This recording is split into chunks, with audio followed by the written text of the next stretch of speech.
कंस ने कहा मेरे मारने वाला पैदा हो चुका है। देवकी के 8वें गर्भ से पुत्र होना था, कन्या कैसे हो गई? मंत्रियों ने कहा आपको उदास होने की बात है इसमें। ब्रज 84 कोष के नगर गांव हीरों की बस्तियां जितने भी हैं, आज से ही शुरू हो जाएगा हमारा काम। आज से 10 दिन पहले की जो संतान है वो सब मार दी जाएगी। ब्रज में कोई भी 10 दिन के अंतर्गत पैदा हुआ नवजात शिशु जिंदा नहीं बचेगा, आप निश्चिंत हो जाइए।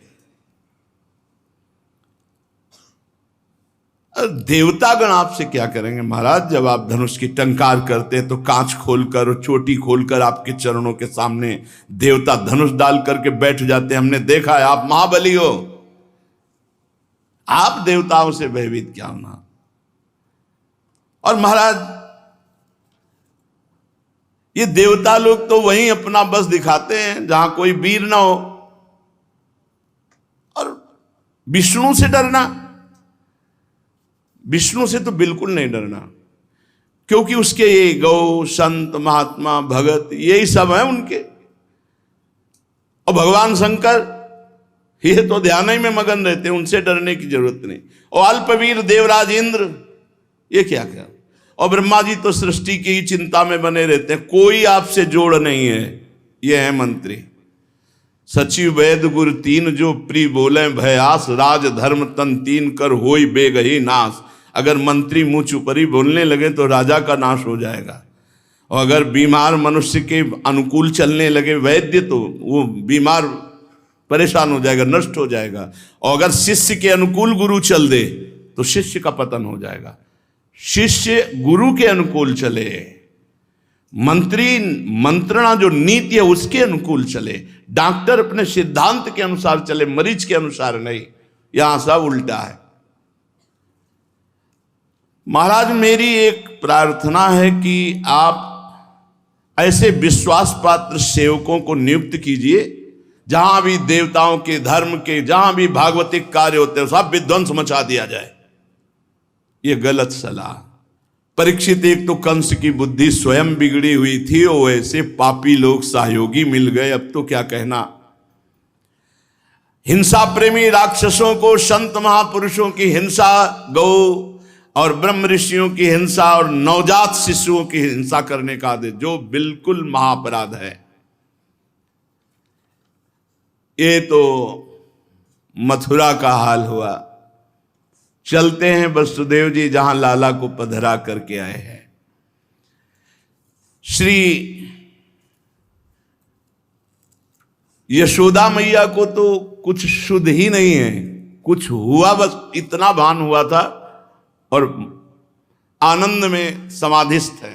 मूर्छा तो नहीं कह सकते, आनंद में समाधिस्थ है, क्योंकि आनंद सिंधु पधारा तो कोई शुद्ध नहीं है।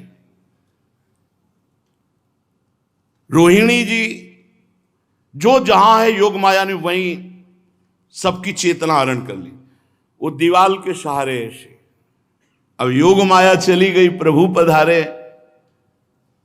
सबसे पहले नेत्र खुले रोहिणी जी के, बलराम जी की मैया। उनको चेतना हुई, देखा सब दासियां बेशुद्ध हैं। यशोदा मैया के समीप गई तो देखा पर ब्रह्म परमात्मा तेजोमय नीलमणि कांति, छोटा सा शिशु यशोदा मैया के समीप। बड़ी जोर से चीख के कहा, परिचारिकाओ दासियों देखो यशोदा जी के लाला हुआ है। सब एक साथ चेतना में हो जाती है। यशोदा की क्रोध में संलग्न सच्चिदानंद भगवान शिशु रूप में, छोटे छोटे चरण कमल कर कमल ऐसे, क्या अद्भुत शोभा। आवाज देकर रोहिणी जी तो नेत्रों से पान कर रही। सबसे पहले अवतार में रोहिणी जी ने पान किया रूप का लालजू के, क्योंकि जैसा सेवा का दासत्व का भाव शेष भगवान के अंतर्गत आचार्य हैं, ये दासत्व के आचार्य हैं भगवान से, और उनकी मां का सौभाग्य मिला रोहिणी जी को, तो सबसे पहले यशोदा मैया को भी दर्शन का सौभाग्य नहीं, यशोदा जी को तो चेतना रोहिणी जी ने दिलाई। सबसे पहले नेत्रों के द्वारा जो पान किया लालजू के रूप को, वो श्री रोहिणी जी ने पान किया। ऐसा लग रहा है कि प्रेम चिदानंद सुधारस सरोवर में अभी अभी एक नील कमल खिला है, अभी अभी नवनीतम नील पद्म नील कमल अभी, पर अभूतपूर्व अरविंद है, अरविंद माने कमल, अभूतपूर्व ऐसा कमल कभी इस भूमंडल पे नहीं खिला। और अभी अभी ये खिला है, किसी भौरे ने अभी पराग ले लिया। अनाघ्रातम भृंगई रनपहत सौगंध्य मनिलई रनुत्पन्नम नीरेश्वनुपहत मूर्मी कण भरई। एक भी अभी पराग का पान किसी प्रेमी भंवर ने इस नील कमल का नहीं किया है। अचिंत लीला महाशक्ति की प्रेरणा से यशोदा मैया, परिचारिकाएं सब चेतनायुक्त हुई। इंद्रनील द्वितीय शिशु का सौंदर्य जो देखता है वो सब भूल जाता है। जो दासी आती देखते ही भूल गई, कोई शुद्ध नहीं, जो देखे सब बेशुद्ध हो जाए। किसी को क्या करना है कोई शुद्ध नहीं है। भगवान बाल लीला करते करते कभी कभी थोड़ा रो देते हैं, जैसे बालक करता है। वो अस्फुट क्रंदन, मतलब स्पष्ट रोना नहीं, अस्फुट क्रंदन, ऐसे थोड़ा सा। जब वो रोए तो फिर सबको चेतना हुई। रोहिणी जी बोली, री तू सब देख क्या रही है, कोई दौड़ कर जाओ और ब्रजेश्वर नंद बाबा को सूचना दो, तुम्हारा परम सौभाग्य उदय हुआ है।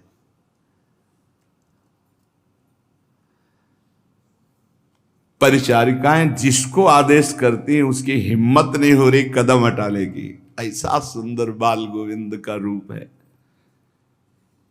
रोहिणी जी झकझोरती, सुना नहीं, फिर चेतना आती है, ऐसा लगता है ये क्यों आदेश कर रही, अभी तो पान करने देती रूप का। अरे प्रभु हैं, जन्म जन्म से जिस आनंद की खोज हम विषयों में कर रहे, आज तक सुनने के सिवा कुछ नहीं हाथ लगा, कुछ नहीं, कोई अंक नहीं हाथ लगा कि हाँ 1%, 2%, 10% हमने सुख भोगा, कुछ नहीं। वही तृष्णा, वही मलिन। आज नेत्रों को वो सुख मिला जिसकी खोज जन्म जन्मांतर से हो रही थी। फिर क्या था, कोलाहल मच गया। एक दासी दौड़ती हुई कि जितनी जल्दी सूचना दे के लौट के आऊं फिर रूप का पान करूं। ब्रजेश्वर को सूचना देने गोष्ठ की ओर दौड़ी। इधर एक दासी दाई मां को बुलाने के लिए गई, और ये दाई मां जीवन में कभी किसी का नाला नहीं छेदन किया, केवल नाम जप, और इंतजार था कि जब परब्रह्म परमात्मा बाबा के यहां अवतरित होंगे उन्हीं का नाल छेदन करूंगी। हर समय वो भजन में रहती थी। दासी दौड़कर दाई मां को बुला के लाई।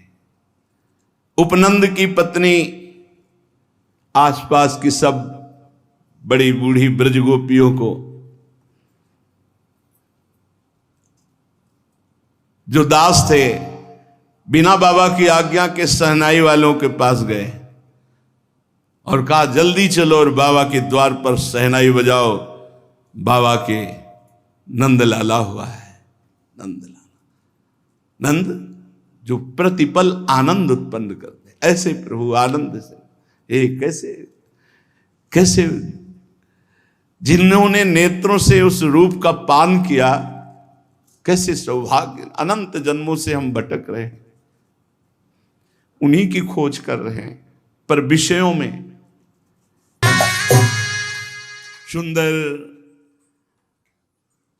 बधाई बज रही है, आसपास की सब बड़ी बूढ़ी ब्रज युवतियां भागी आ रही बाबा के महल की तरफ दौड़ती हुई, और सब सूतिका गृह में प्रवेश किया। यशोदा मैया की तो हालत ही कुछ और है, आंखों से अश्रु बह रहे आनंद के, और कुछ शुद्ध नहीं, क्या करना, कुछ शुद्ध ले, भाव समाधि में निमग्न। अरे जिसके परब्रह्म परमात्मा पुत्र बन करके समीप लेते हुए उनकी दशा क्या होगी। जब भगवान शंकर आदि के ध्यान में प्रभु पधारते हैं तो उन्मत्त अवस्था हो जाती है। उपनंद की पत्नी आई और यशोदा मैया से कहती, शुद्ध में आओ, देखो ना।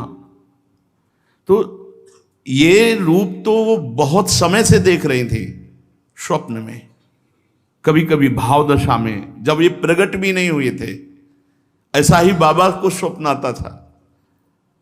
तो जो रूप पास देखती हैं वही स्वप्न में पुरुष से देख रही थी, फिर आंख मूंद जाती, फिर समाधि में। जो ब्रज की बूढ़ी बूढ़ी गोपियां हैं वो आकर उनको, ब्रजरानी ब्रजरानी सावधान, देखो तुम्हारे घर में भीड़ लग रही सब ब्रज युवतियों की, और आप आंख मूंद लेती हो। धीरे धीरे आंख खोला, प्रभु से प्रार्थना की कि मुझे सामर्थ्य दो कि मैं आपका उत्सव मनाऊं, क्योंकि प्रेमोत्सव में, भाव समाधि में मैया डूबी हुई।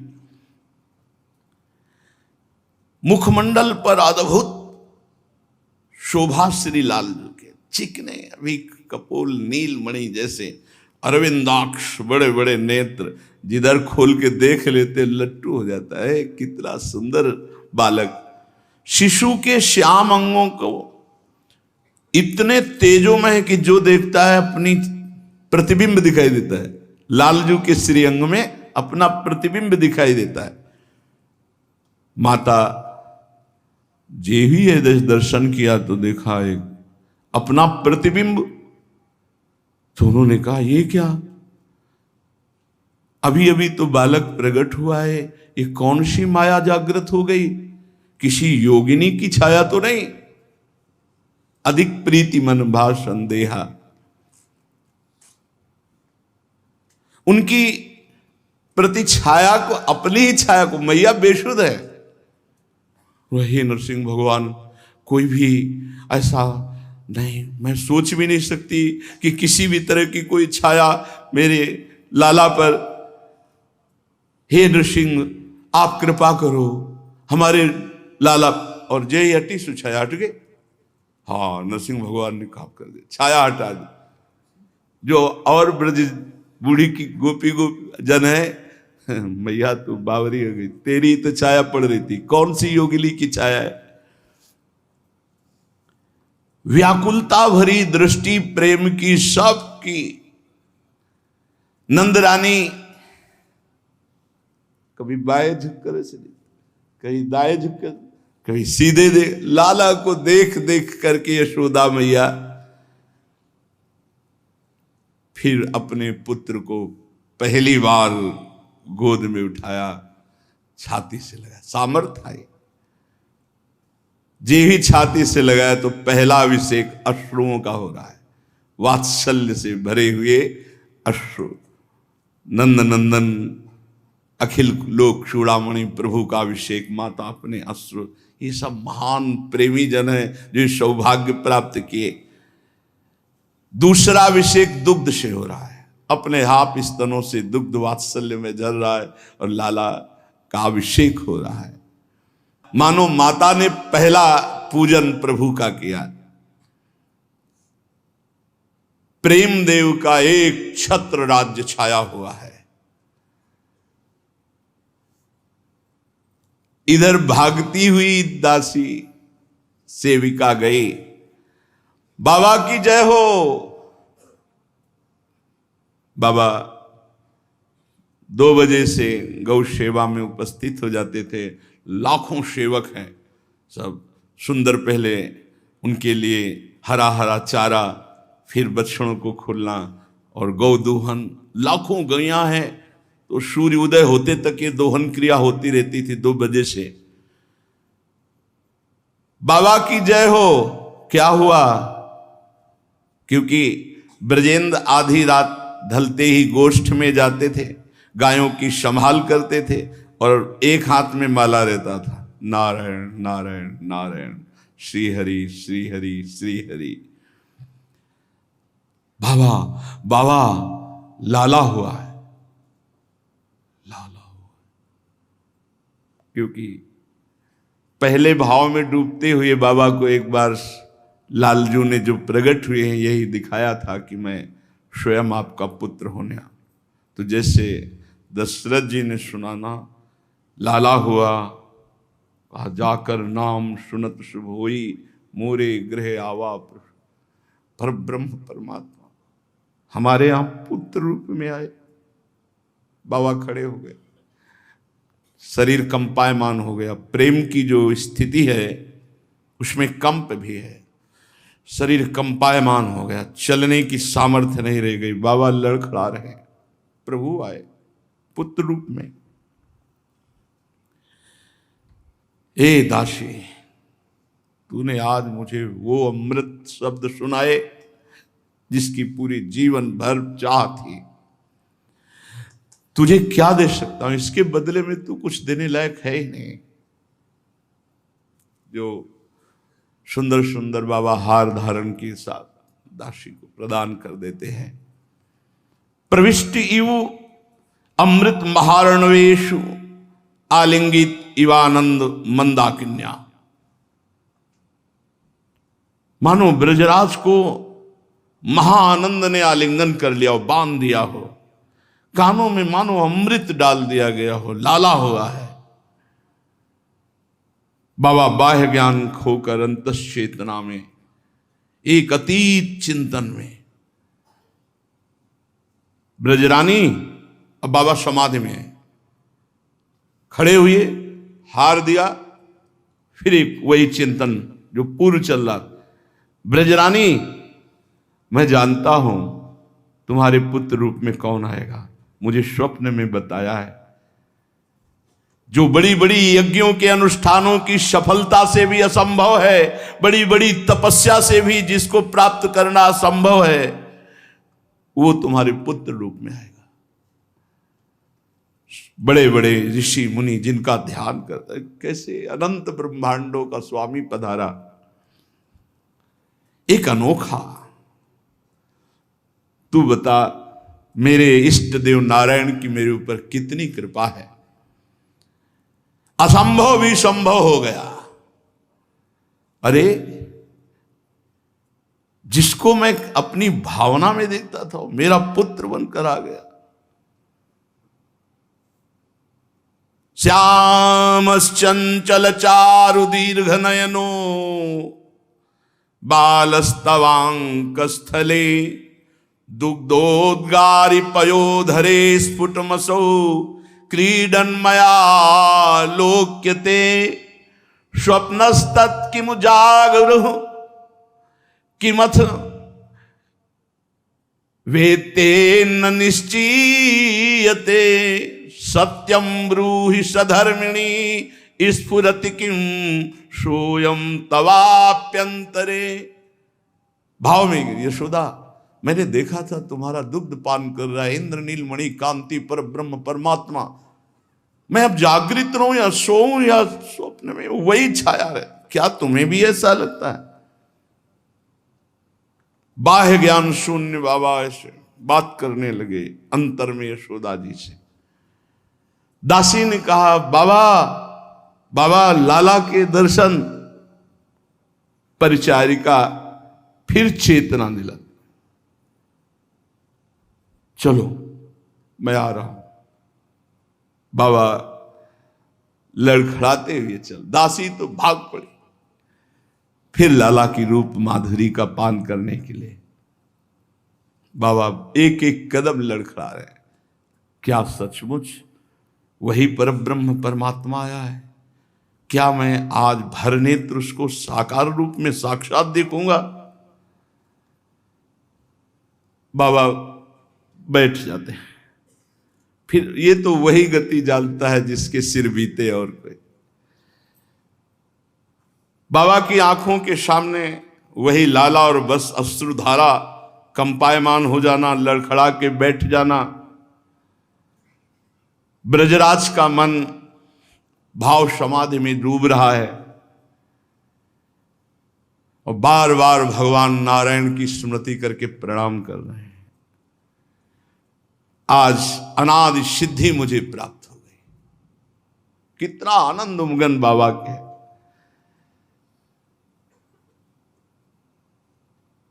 गए जीव ही घर में वो सब बड़े बूढ़े गोपियों से भरा हुआ। जो प्रधान दासियां थी बाबा की, हटो हटो, नंदराय जी पधार रहे हैं, सब हटो।